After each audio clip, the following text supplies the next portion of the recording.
Okay, we're going to talk a little bit about 50-50 and side saddle heel hook defense.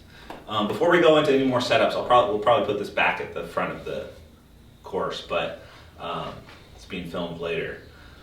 We're going to talk about defending one of the most common leg lock positions in no-gi jiu-jitsu right now, which is the inside senkaku position, side saddle, 411, honey hole, whatever you want to call it. It's that reverse figure four lock, kind of like 50-50 but backwards, where the heel is exposed and your hip is super isolated and trapped because of the reverse lock, and it's very hard to spin out of. There are weaknesses in the position that can be exploited for you to help you defend and escape. So once you get stuck there, you're not just stuck forever, okay? So the position Adam is gonna show, we'll do it from bottom first because that's where they usually set it up. Can you do it from the butterfly hook? You know this one? So here, going. Yep. They elevate here and then they bring the bottom leg under and you're locked in this inside senkaku. Now one of their main goal is to isolate the top leg first before they start attacking the heel hook itself, because this leg is so important to control before you start actually setting up the heel hook position. Now the double attack is dangerous because he's attacking the ankle lock, and if at any point he wants to, he can switch to the heel hook attack here like this, and he's so far away from me that my hand fight isn't very effective, because you need to hand fight whenever you're attacking, whenever someone's heel hooking you. But my hand fight's not super effective because look how the angle of his arm, there's no lever for me to grip onto it, as opposed to the 50-50 heel hook, where I'm so much closer to his arm that I can actually get both hands in to start creating this grip here, like almost like a pull-up bar or something. I can pull it really easily and break this position. But from the inside senkaku, the angle of his arm is so far away that even me with long arms, I'm not able to reach it like this. So you have to set up a lot of defenses before they actually get to the heel hook position. So the first thing, when you end up in inside senkaku, both my feet are on the mat, before he's isolated my leg, is I actually start the hand fight on this leg. I need to defend by blocking his arms from getting my leg and keeping this leg as far away as possible.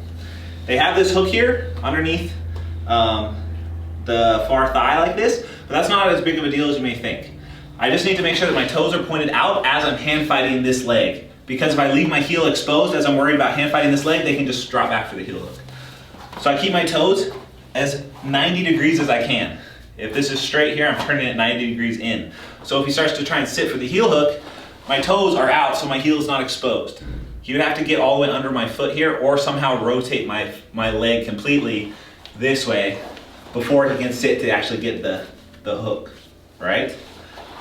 So here, I'm hand fighting like this. Hand fighting, he's trying to reach my leg.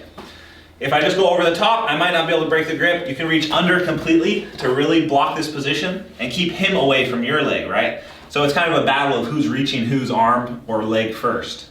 So I'm keeping him away like this, turning my toes out, so if he sits back for the leg, I'm safe. Once I've successfully blocked him from isolating my leg into the full position, if he gets me here, it's a different defense, which we'll go into next. But we know this is the goal that they want. So if I'm aware of this, I just have to be confident in my foot positioning that I'm not going to get heel hooked, so I can 100% focus on blocking him, isolating my free leg. Then, from this position, I need to worry about the second hook here, keeping me from rotating my hips this way. All you're going to do is continue facing away from him, which reinforces your own foot positioning, turning outwards. I turn away more, and I'm going to push on his shin. As I push on his shin, I lift my hips, and I'm trying to bring my foot either over the top of his foot. I pin his foot down so it can't follow me. If I don't pin down as I try and lift my leg, it's just going to follow me. So I pin down, come over the top, or if you're flexible, you can just bring your foot through. I usually just bring my foot through so that I can do it in the motion of actually turning here, like this. Bringing it across your body like that. But if you don't have the flexibility to do it in the motion of spinning here, you need to block first and then lift your foot over. Lift your leg over his toes. Then from here you can curl it underneath and start to do the spin move. So I'm spinning because nothing here is really stopping my body anymore from rotating this way. This would be counterclockwise for me. So I'm rotating away from the lock. You want to try and rotate away from the direction that the heel hook would be. If I spin this way, this is why heel hooks are scary. Because for me to relieve pressure here, it would be to rotate inward somehow. Like if you loosen your lock, as he tries to heel hook me, if I could rotate this way, it would defend it, technically. But because of the figure four lock over my hip, like this, I can't actually rotate this way at all. His shin here is blocking my hips from being able to do that, so I can't. So before he actually gets the position, I need to spin this way. So here, nothing is stopping my hips from spinning. I block the shin, and I start to spin. Once my knee escapes the lock, once my knee is outside of this triangular zone, there's like imagine an invisible plane here. If I can get my knee joint through that zone, I'm no longer in risk of heel hooks. Here, now I'm safe. He can do whatever he wants to my heel at this point, I'm not gonna get caught. Even if my leg is in the heel hook position in here. Because if he gets the heel hook here, nothing is stopping me from now spinning to relieve pressure, because it's not on my hip. So, the goal is to spin this way to free your knee. And the reason we saw Filipena taking Gordon's back twice from this position is because he did this exact movement. He freed his knee, but instead of spinning all the way through, which I like to do, I like to spin all the way through because I feel like it sets up good passing positions here. He just turned back into it. So he was here. Gordon tried to continue chasing the heel. Once his knee was free, he shot it back inward to attack the back this way. And was really effective with taking the back here and scrambling because Filipena is a scrambling master. But if you don't have super good back scrambles, it's usually safer to spin all the way through and then re-engage from like a side smash position with your leg free, which would look like this. So stopping him from grabbing the leg, first pointing my toes and trying to put them to the mat as much as possible, freeing the leg. As they try to continue chasing the heel, bring my leg all the way over his head. Try not to let your leg stay here because then it's gonna be hard for you to put pressure inward. Try and bring it underneath you. So I can put pressure here almost like a side smash and then can pass however you want. Now, in some instances, they're gonna catch your leg anyways. Here. Now, you have to just be able to eat an ankle lock from this position. This positioning isn't super strong to actually finish an ankle lock because there's nothing really controlling the joint above what he needs to lock, right? His control's on my other leg. So if you were trying to ankle lock me here, lifting my hips relieves pressure. However, it exposes the heel. So just trying to defend here is not enough because at any point he could let go of my ankle and switch to the heel hook. So you need to be able to eat an ankle lock for a second while you do the next defense. And the next defense is to grab my own foot. I'm gonna reach and grab my own foot and pull it upwards towards me, like this. Now, if I leave it here, it's not enough because my foot is still gonna be trapped, right? If I can eat an ankle lock, I'll be safe here for a little while, but maybe eventually he'll be able to pass this to the other side of his body. If he passes it to the other side of his body, now he's free to attack my leg again, and I might not be able to defend.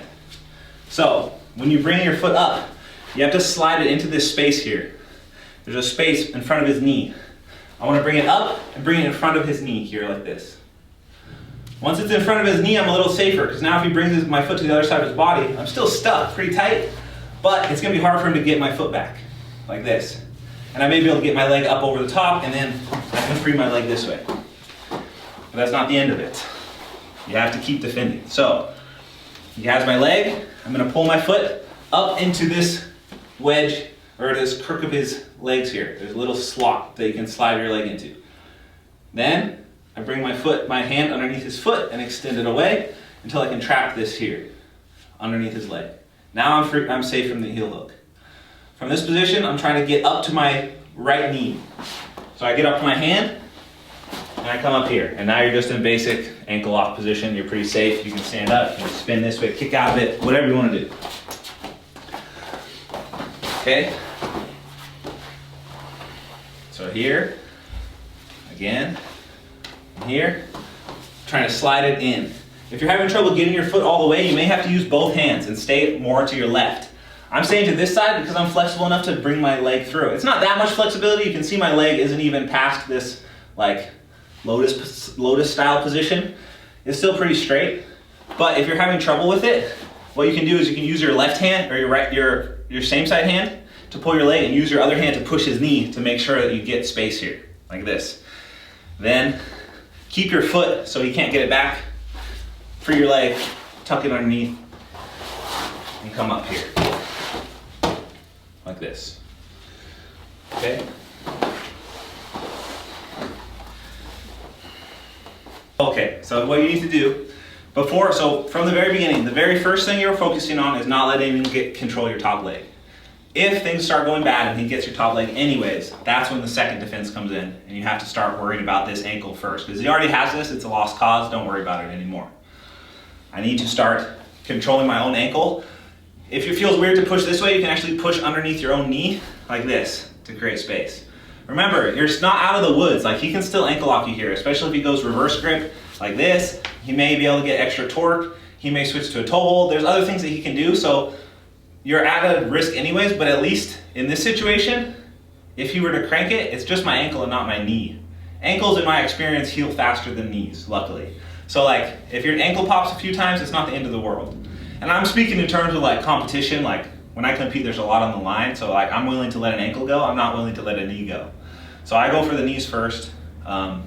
If he pops my ankle a couple times, I'll probably will feel it for a few days, but it's not a big deal. So I'm worried about this. Pushing my hand through here to this position and then trying to clear my foot under like this.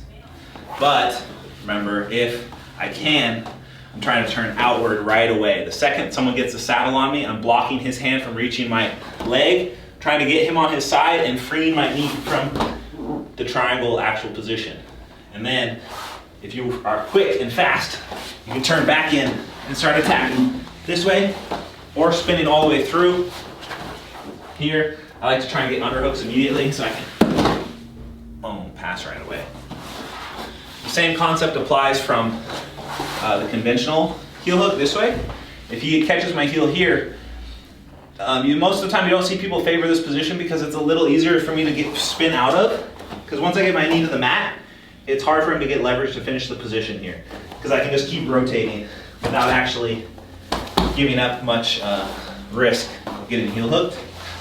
So the defense for the conventional heel hook is a little easier because you can just spin. But it's still important to hand fight. Making sure he can't connect his hands as you spin. Because once you connect his hands, you are in significantly more danger. Here, spinning through, this would look very similar to the one we just did. So that's sort of a crash course in heel hook defense. That's what I was going to talk about. The 50-50 heel hook is one of the few heel hooks that there is no spinning out of. You can't spin out of this heel hook. When you're in 50-50, this is why I prefer this one of all the heel hooks, because I can't spin either way here. If I spin this way, I'm screwed. Because the lock traps my hips in the same way that the inside senkaku does, but I can't spin this way, I can't spin this way, so everything comes down to a hand fight. And the hand fight positioning is tricky because at any point he could just connect his hands and wrench it anyways, even if I have my hands here. So it's important to use your other foot and try and get it in the inside like this. One thing I like to do before he gets the hook itself, like when we're in an equal position, I can attack my own heel hooks. But what I do is I put my feet in line with each other, parallel, or almost like prayer foot. I call this prayer foot, like this, see?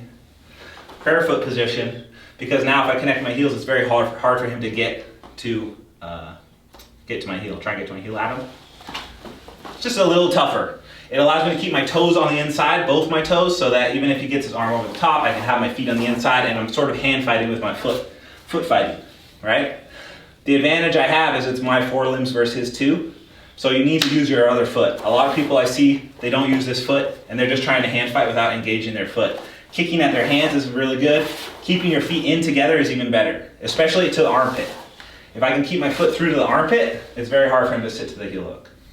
And then at the same time, once my feet are safe for the moment, that's when I start attacking my own heel hook.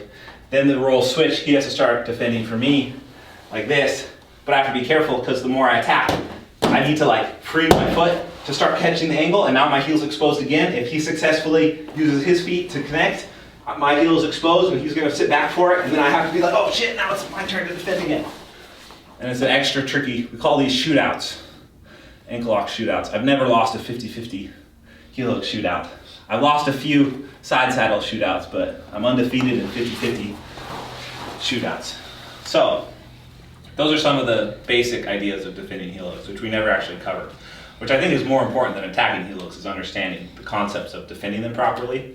But the most important concept to understand is once someone gets your heel, just tap. You can't eat these positions. Like, something's gonna break in your knee, something's gonna tear, and you're gonna be very, very injured. So if at any point someone connects their hands together, your best bet is to say tap. Don't even let go to tap, because your hands in place may be the only thing protecting your ligaments in your knee. So I never even let go to tap, because as I do it, as I let go, they may rip it before I can even tap. So you have to be very, very careful in these positions and really make sure that you're protecting yourself more than trying to win the match.